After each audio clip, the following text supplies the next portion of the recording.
Bonsoir tout le monde. Aswaya, nous avons dit que c'est lundi soir. Nous retrouvons pour la lecture de la semaine. Et j'aime te mettre sous statut moyen un petit passage et que me promettre nous que nous allons élaborer ce passage ça.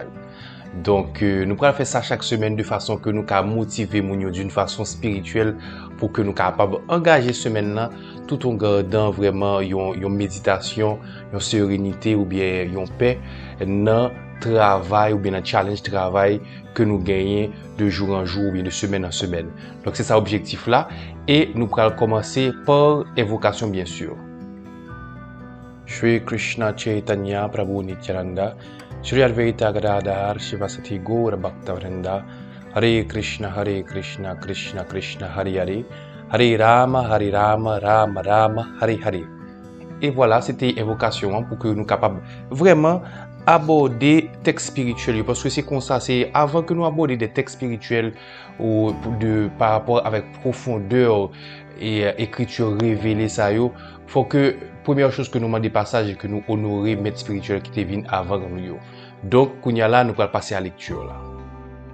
Et d'abord m'a bonne mise en contexte par Arjuna parce que c'est vrai que Arjuna qui était ami Krishna, Dieu la personne suprême qui était incarné ou bien qui était descendu sur terre voilà il y a 5000 ans. Donc Arjuna t'a gagné ou bien t'es en processus de conversation entre eux et avec Krishna qui est Dieu la personne suprême. Et justement, il t'a demandé Krishna, bon, ou dit c'est Dieu, bon, pouvez-me lire. Tout simplement. OK? Et, mais ça qui est arrivé, c'est que Krishna a manifesté sa forme et universelle. Ça veut dire que, parce que nous connaissons que Dieu la personne suprême, c'est la manifestation aussi de toutes les énergies et de toutes les formes dans le monde matériel et dans le monde spirituel aussi. Et que, sur le champ de bataille, avec une vision mystique, c'est Krishna manifesté forme ça à Arjuna. Et Kunya, qui ça vient arriver? Arjuna vient dire Krishna, même si je me réjouis de pouvoir contempler cette forme universelle que je n'ai encore jamais vue, mon mental est saisi d'effroi.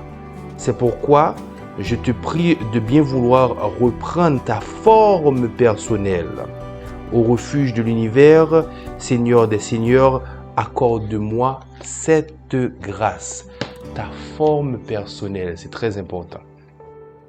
Ensuite, attirer attention nous sur énoncer ça, ta forme personnelle. Montre-moi ta forme personnelle.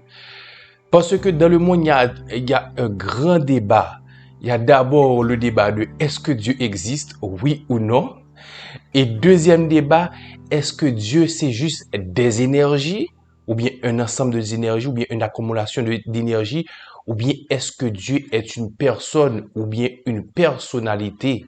Donc ça c'est un grand débat. Et dans l'écriture révélée ça, qui est la Bhagavad Gita, ça veut dire, en écriture révélée, ça veut dire que lui révèle nous des informations ou bien des connaissances que nous-mêmes avec l'entendement humain ou bien avec le savoir, l'intelligence humaine, nous pas qu'à accéder avec information ça yo. C'est pour ça que Dieu nous est révélé par les écritures sacrées. Effectivement, Arjuna m'a dit et Krishna pour révéler forme personnelle li et Krishna justement révéler forme personnelle li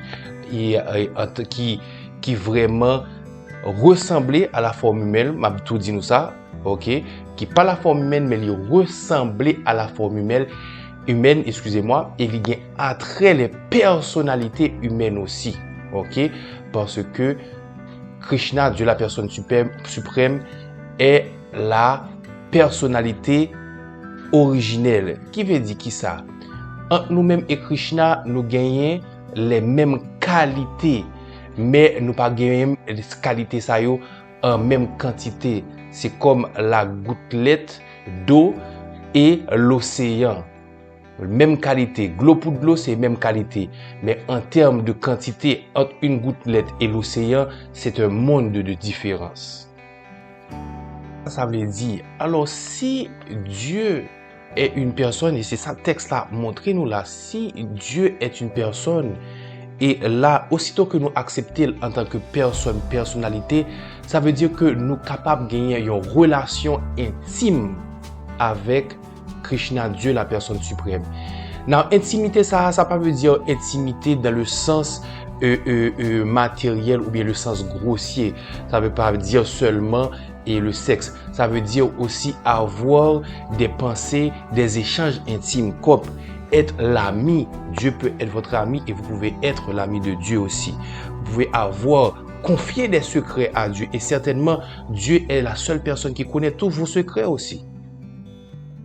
Et justement, le ou gagne un ami comme Krishna, un ami intime, tant que Dieu, la personne suprême, et vous venez découvrir qualité et quantité opulence que vous venez gagner, alors là, vous pénétrer dans un différent monde en termes relationnels, et c'est ça l'essence de la spiritualité. Relation avec Dieu, la personne suprême. Pour finir, nous prenons une définition de Dieu, vraiment scientifiquement. Parce que en sanskrit, qui est la plus ancienne langue de l'univers, Dieu est traduit en sanskrit par Bhagavan.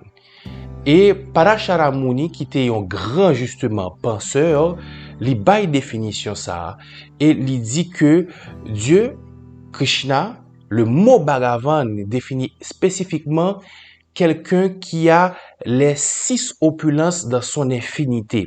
Et c'est qui ça 6 opulences ça veut dire que Dieu a la force infinie, a la renommée infinie, a la richesse à l'infinité, la connaissance absolue, la beauté divine et l'absolue renonciation. Donc c'est ça exactement les qualités à l'infini qui décrit Dieu, parce que nous-mêmes nous connaissons des gens qui sont riches, qui sont beaux, c'est vrai, qui sont riches et beaux et qui ont la renommée, qui ont le renoncement, mais pas de monde dans l'existence qui ont toutes ces qualités-là ensemble en même temps et dans l'infini. Donc c'est ça qui est la définition de Dieu. Si Bhagavan l'a découpé en 3 morceaux, qui veut dire 3 syllabes, Bhagavan, il gagne vraiment des définitions spécifiques aussi. Parce que Bha veut dire le gardien, celui qui vraiment protège. Ga veut dire le guide, le leader et le créateur aussi. Et Van qui veut dire il vit dans tout et tout vit en lui. Alors, c'était Bhakta Boris avec vous à Soya. J'espère que nous passions une bonne semaine de méditation sous parole Sayo. Hare Krishna.